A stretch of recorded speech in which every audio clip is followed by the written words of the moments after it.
Hello and welcome to FT Alphaville's first ever end of year award ceremony thing that we're doing on company time. I'm Cardiff Garcia. And I'm John McDermott. And together we're FT Alphaville's New York team.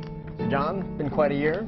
Eurozone crisis plodded along. That's right. People took to the streets to rail against tyranny and inequality. And in Ohio to buy $2 waffle toasters.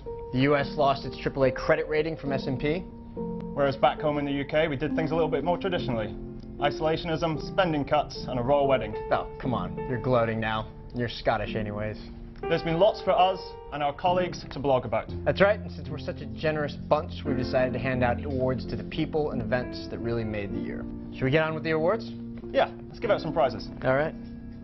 Our first award is the 1989 Madrid Award for Summit of the Year. There have been 8 European Union summits in 2011, and we've enjoyed absolutely none of them. However, they have set the cycle for the entire market, so in this award, we pick our favorites.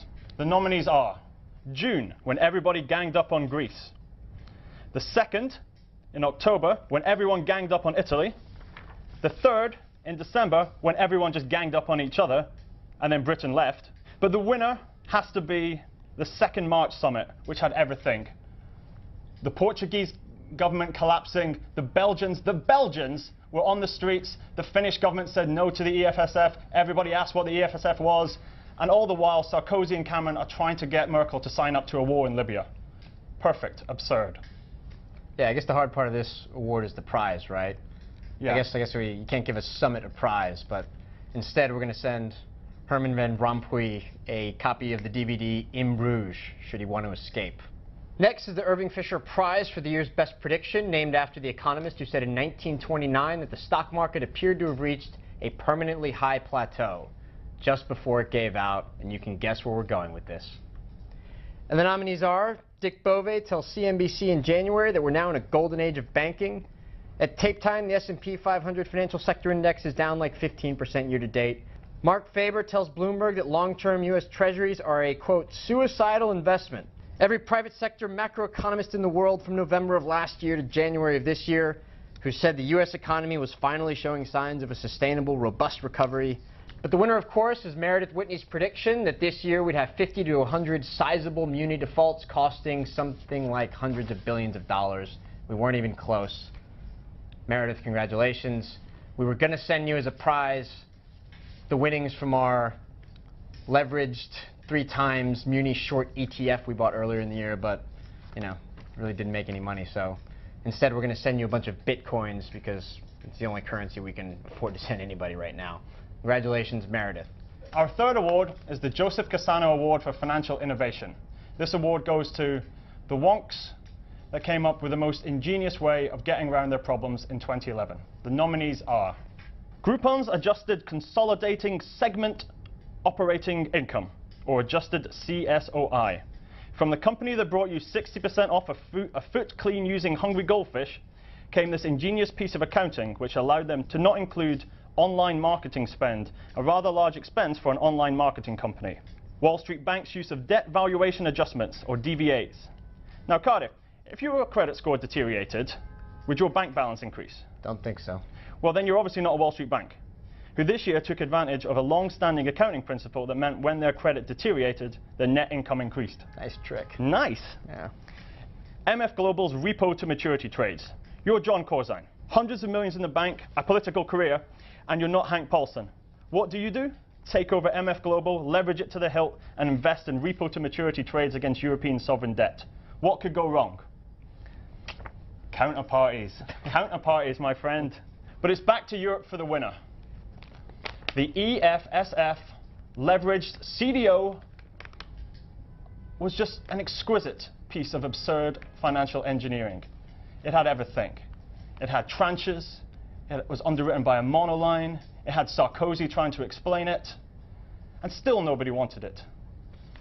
So for the EFSF and its backers, we have a special prize for you. A Sino-Forest consolidated note maturing in 2016. Hey, all right. Next is the Mohamed El-Arian Prize for Media Ubiquity, named after the PIMCO co-CIO and CEO, whose media appearances and writings you can find On Reuters, Time, CNBC, The Wall Street Journal Online, CNN, the BBC, the FT's A-List, and of course, in guest posts on FT Alphaville. And the nominees are Nouriel Roubini of NYU, Roubini Global Economics, a pimpin' pad on the Lower East Side, and wherever Nassim Taleb is hanging out. Andrew Ross Sorkin of the New York Times Dealbook, CNBC Squawk Box, and Jamie Dimon's Living Room Sofa.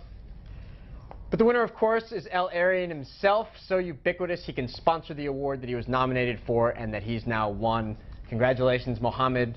Your prize is that you get an invitation to submit a guest post to FT Alphaville telling us what you think about this award ceremony. Our fifth award is the S&P Award for Credit Rating Agency Folly, sponsored by S&P. Credit rating agencies tend to get a hard time. They normally just point out the things that are obvious to everybody and get paid for it. Seems like an easy and decent job for me. But this year, Standard & Poor's has outdone itself. So without further ado, here are the nominees for this award. First, Standard & Poor's for downgrading France's credit rating and then retracting the move due to a, quote, technical error, unquote. Second, Standard & Poor's for having its homework corrected by the US Treasury, of all people, and then going ahead and downgrading the sovereign anyway. Third, Standard & Poor's for replacing CEO Devin Sharma a few weeks after the downgrade, a move which had nothing, zip, nothing to do with the downgrade. Of course not. But the winner is French philosophe and eminent blowhard Bernard-Henri Lévy, who took to the Daily Beast this week to pen a devastating critique of credit rating agencies. Here, to present a dramatic reading of the piece, Monsieur Cardiff Garcia. These rating agencies, these institutes whose AAAs make the planet of finance quake and the real planet tremble. These oracles, these modern gods.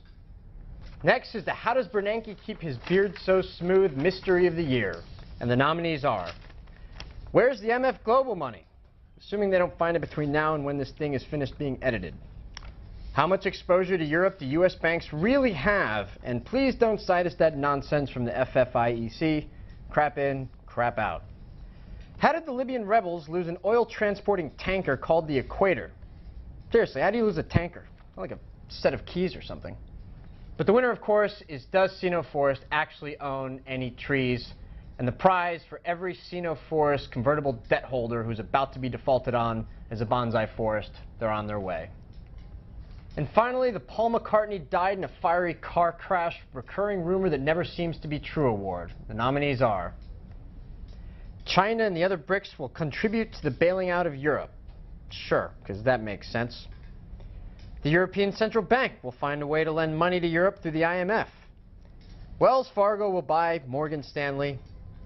The government will shut down tomorrow if the Republicans and Democrats don't hammer out a deal on whatever. And the winner, I have to put this delicately, is will a hedge fund run by a guy you don't want to call Stevie ever be investigated by the SEC and or federal prosecutors on charges related to insider trading? We have no idea. Seriously, we have none at all. None at all. None. No. And it was equally tough to give a prize out for this one because the FT censors already told us that we're close enough to being sued as it is. So we'll just leave it there and say that's the end of the award ceremony. But before we go, John, I want to ask you if you have any predictions for next year. I do. All right. I think yields will be the inverse of prices. Sounds about right. I think correlations will probably stay somewhere between -1 and 1. I think volatility will go up and down. Right, yeah.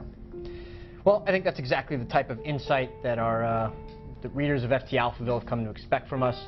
But just in case, tune in next year to see if these things come true. And in the meantime, thanks for watching, and Merry Christmas, everyone. Happy New Year, guys. See you next year. That doesn't make sense. Happy New Year and see you next year. Yeah, whatever. Whatever. Whatever, man. Have a good one. See you next year. Yeah. I won't be there. I won't be there. I'll be off doing something else. But see this guy all throughout next year. Can you resist? Can you resist? We're done.